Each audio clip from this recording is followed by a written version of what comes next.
Welcome back to the show, y'all. So I'm sure by now you get the memo that whenever there's a song that's popping, we're going to talk about it right here on The Mix. And since the song Trackstar was released, it's taken on a life of its own. This song has racked up millions of streams, been the center of many viral memes, and the music video featuring Coi Leray recently dropped.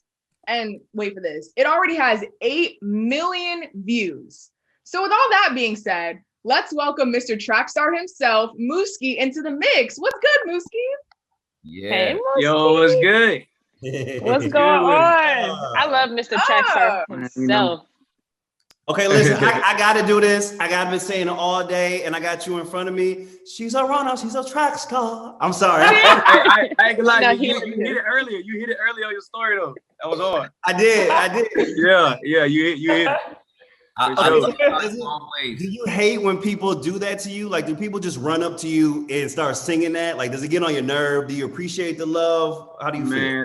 I appreciate all love, dog. You get what I'm saying? Like, I just see it all as, you know what I mean? Like, it come with it, man. So just like anytime anybody show you love, man, like it's a great feeling, and you know what I'm saying? So it's just like I love that. Yeah, that's how success is. If you get a popping song, that's what people know you from. You know, I remember when I game My Baby, people still do the elbow swings and everything. But that's a dope feeling, just to be recognized for something you love doing. And something else I love about you, man, you always repping your hometown. You know, it's only 6,000 folks. You're from a little spot in Alabama. Growing up, like, what was your influences? Like, who did you admire? Who made you want to be an artist? How did you even discover your talents? Man, it's crazy because when I was 13, so like I really couldn't listen to hip hop for real when I was little, like around my people. You get what I'm saying? So I started off like making like gospel rap, listening like Lecrae, Trip Lee. But then, you know what I'm saying, the older I got, the more I started getting around that hip hop. So I started hearing Wayne and Drake, and I was like, man, no, bro, this where it's at for me. You know what I'm saying? So I started rapping then, but I really found like my singing voice when I probably was like 18, 19, somewhere around there. Like I used to sing when I was little, but I kind of like started playing with my voice and stuff when I started listening to artists like P&B Rock, Fetty Wap, artists like that, you know what I'm saying? Like they really like inspired me to try different sounds, like to try different things with my voice. Yeah. Yeah, because when I first heard you, I remember when I first heard the song, I was in the club and I thought it was an Afrobeat. Like I thought you were an Afrobeat artist. Do you get that a lot based off of like the sound and stuff?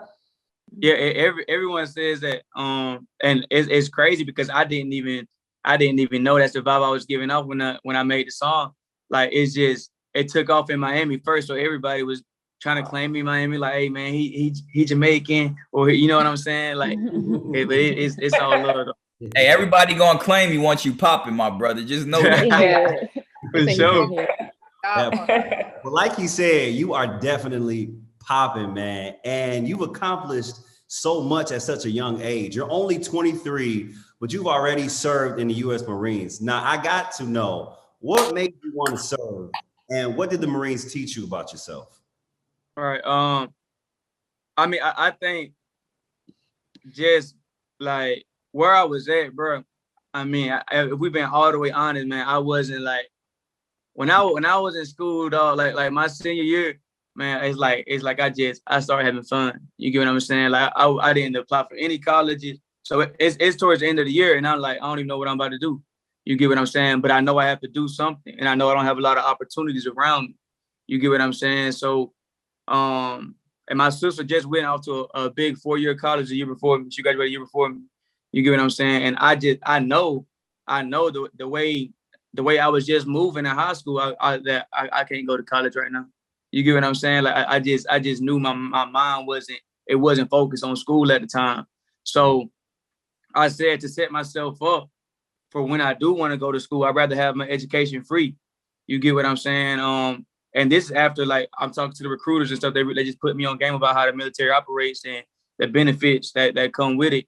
So I decided to go to the military, but I chose the Marine Corps because I loved everything they stood for. Like, I love the challenge, man. And I love the reaction of people of people when I said that name. Like, I'm going to the Marine Corps. You got some people like, man, you crazy. You got some people like, you ain't gonna make it. You know what I'm saying? And I just knew I could make it. So I decided to go in, and the Marine, it's like the best decision I ever made in my life. The Marine Corps showed me who I was as a person. It showed me how to be a leader.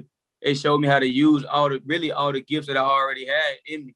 You get what I'm saying? It just exposed all of them, and it showed me how to work with people, man. Like, how to work with people, how to lead people, just how to be on the team with people and just make things work, man. It showed me my love for people, really. You get what I'm saying? Like, that will take you a long way. A lot of people know, a lot of people in my family serve. That's why my pop's name, No Limit Soldiers. You know, from my great grandfather to my uncle C, we had a lot of people serve in the military, and it prepares you for life, because if you could conquer that, you could conquer anything. And the crazy thing, I was just on the plane 2 hours ago, and I was reading this random story about military training, and you've been through this, which shows like you mentally, you more prepared and focused than a lot of people, because the training I seen on there, my brother, I be getting to it in the weight room, but I don't think I could do all of that. That's a whole nother level. Whole other beast. Man, it's definitely crazy though, man. It's definitely crazy. I think like just going through that, man, even though it was all like physical and it was some mental games and stuff, it just still showed me like that I could always do more than I set out to do. You get what I'm saying? Like we over there doing all these push-ups, man. I feel like I can't even do one more push-up, but I end up knocking out 15 more. You get what I'm saying? It's just building that inside your mental, man. Like, I think that's important, and that really helped me out, man. Like, the Marine Corps made me who I am today. Like, I'm grateful. I'm grateful for the Marine Corps. Well, what was it about music? What was the point where you realized you wanted to pursue music more than being in the service? Man, I had so much built up, so many emotions built up in me, bro. Just because of like everything that I was going through, like when I was growing up, and my mom having the strokes and my pop passing. You get what I'm saying? Like, I didn't know how to grieve with that, bro, because I'm in the Marine Corps and I'm taking this so serious, bro. I'm just like, I got to be hardcore all the time. You know what I'm saying? Like, I can't be crying. I can't be doing none of that, because now I got my little brother, little sister, and my older sister that I'm looking out for. You get what I'm saying? That now I got to take the spot of my pops. So I just didn't know how to deal with my emotions. And one day I sat down and I wrote a song, man. I was like, because I was dealing with it the wrong way, bro. I was like drinking every night, bro. You get what I'm saying? I wasn't being myself. I wasn't going out being around people. I was going to the room every day after work. And I sat down one day and I played an instrumental, and it just brought like all the emotions out of me. And the next day I woke up and I felt amazing, bro. I felt like so much weight was lifted off of me, you know what I'm saying? And so when I saw what music done for me, it made me fall in love with it even more. And then when I started to show people my music and they told me what it done for them, like, it made me feel good to know that I can inspire people through what I'm going through, and I can be the spokesperson for them in certain situations. Like, and what was the name of the song that you wrote? Is it released already? No. I just wrote it. I never released it. It was called I Cry. Oh, okay. It was called I Cry. I never released it. I think it was just something like, I looked at it as like, this was God showing me, okay, music is what you're supposed to be doing. You get what I'm saying? Yeah, just some therapy for you. But you know, right. I got to get into your big hit Track Star and ask you, what was the inspiration for the song? Where did it come from? Like, was it a personal experience? Did a female track star you? Did you track star a female? Hey, it's crazy because like it's no like real what can I say, like creative story behind it. Like, I was on the way back from work and I was just listening to instrumentals. I'm on YouTube at the time. I'm just clicking through instrumentals and I hear that beat, and that beat just stuck with me. And like, I was just vibing with the instrumental so hard. And the first thing I said was, she's a runner, she's a track star. And so like when I got that concept, I just wanted to make it as personal as possible. But I wanted to dive so deep into that concept. I wanted to take it like farther than anyone's ever took. You get what I'm saying? Like, I wanted to make sure that things, like when I did go through these things, that everything that I was thinking that I didn't say, that I didn't want to say, I'm gonna put it in my music right here. Yeah. You get what I'm saying? And I really think that's why the song took off. I feel like that's a song that everybody can relate to. So at the time, there wasn't a female who you was dealing with, who you was like, you know what? I'm about to write this because she pissing me off. She a track star. No. I feel it. Like when I listen to it, I feel it. Jazz wanted to be like so bad. Jazz really wants it to be. That's like, okay, but like I just feel it. At the time, I was just chilling. I was just chilling. But I had to reach back though in the past though, you know what I'm saying, and pull a couple of them track stars out and put them on lyrics. Can I just say that? Can I just say that this song came out and my boyfriend was like, this my favorite song. Like, you a runner, you a track star. He kept looking at me singing it. Like, I'm just like, okay, like, the song is about me. At that point, like, there's viral, and then we'll call it super viral, because that's where track star is. It's beyond just a viral song at this point. And I think it's because a lot of people, man and women, can relate to the lyrics. And I personally, I do, but we can talk about that later. I just want to know, did you think that it would blow up the way it did and as fast as it did? To be honest, my homeboys had to sell me on the song. I had another song that I wanted to drop, and they were telling me that they were like, nah, bro, you got to drop Track Star, bro. I played it for so-and-so. And everybody just keeps saying that, like, this is a song. And I just sat back and listened to it one day. And I was like, all right, I'm going to go with Track Star. I didn't know Track Star was going to be what it was until after I dropped it and saw, like, the first week numbers. And saw that it, like, shot past, like, past every song I ever dropped. You know, a lot of people always say, did you think the song was going to be this big? And, like, that whole process, you have no idea because you in the moment, you know? Right. So for you saying that, you could have picked a whole nother song and your life would be totally different right now. Right. Yeah. And shout out that's so crazy about it, man. I'm glad I listened to them. Okay, I'm about to say shout out to the homies like that. Shout out to the homies, man. Yeah, shout out to them, man. Period. Give them a nice little whip or something, a nice little gift or something. Hey, man. Hey, my brother Fred taking care of, man, for sure. Period. Too easy. Okay, well, we also got to shout out the fact that you were just announced as a performer at this year's Rolling Louds Music Festival. And there are some heavy hitters on the headline this year. As we said, Travis Scott, Uzi, Lil Baby, Rick Ross, and Gucci Mane, just to name a few. So we want to know, how does it feel to be included in this lineup? It's a blessing.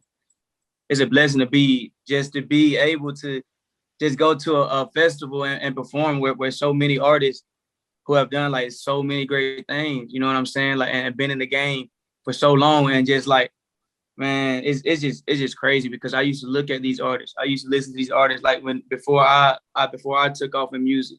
It's a certain way you used to look at people before you got here. You get what I'm saying? Before I got to where I got to, and it's just crazy now that I get to share a moment with them. You get what I'm saying? Yeah, this is real big. I mean, it's gonna be a big crowd, probably your biggest crowd you perform in front of, right? So, how are you feeling about that? I mean, are you nervous? Are you ready for it? Because my experience with big crowds, I actually like it more because it's not as personal. They be a little bit more turned up, and you could just have fun, you know? Yeah, for sure. Hey, man, I'm excited, man, for real. Like, I can't wait. I can't wait to get on the stage, bro. Like, cause I always see these videos of Rolling Loud, and it's like, now I'm really about to see like what it's really about. You know what I'm saying? Like, that's about to be you up there, all the lights. I'm definitely ready. Yeah. Hey, if they turn up too much, I might jump off the stage. Might as well. You gotta do that. You got, instead of crowd surf, you do the track star over the crowd. Look. As we mentioned, it's a mega hit, and it's been stuck in everybody's head for months. It's been #1 on multiple charts, from Apple Music's On Repeat to SoundCloud. So I know you confirmed that there's a remix in the work, and we need the tea, Mooski. Who's on it? Hey, I can't say, but just know it's hard. It just came to my phone earlier today. It's hard. Okay, because I saw circulated. French Montana had a version out. So is that the official one, or is that just something that he wanted to remix? Because that sounded dope. that's just something he that he wanted to remix. Okay, so when are we getting the remix then officially? Hopefully I can get it to y'all ASAP, like May. Yeah, okay. I need that on my playlist about yesterday. So I need that now. Thank you. I got you for sure. Oh, I appreciate it. So with that being said, while we're on this break, I need all y'all to go stream Trackstar, even though I'm sure you already did, but go do it again for all of us. And Mooski, you want to say a huge thank you for getting into the mix with us. And I thank you for having me. I appreciate you. Your journey into the game is so great, and we wish you much continued success. And everyone out there, go stream and download all his music on all platforms and look out for the remix, because I know I will. My playlist is a little dry, so I'm going to need that. And if you can make it to the Rolling Loud Festival to see him in person, make sure you do. Keep it locked right here on Fox Soul, and we'll be right back. Yeah. And then get it.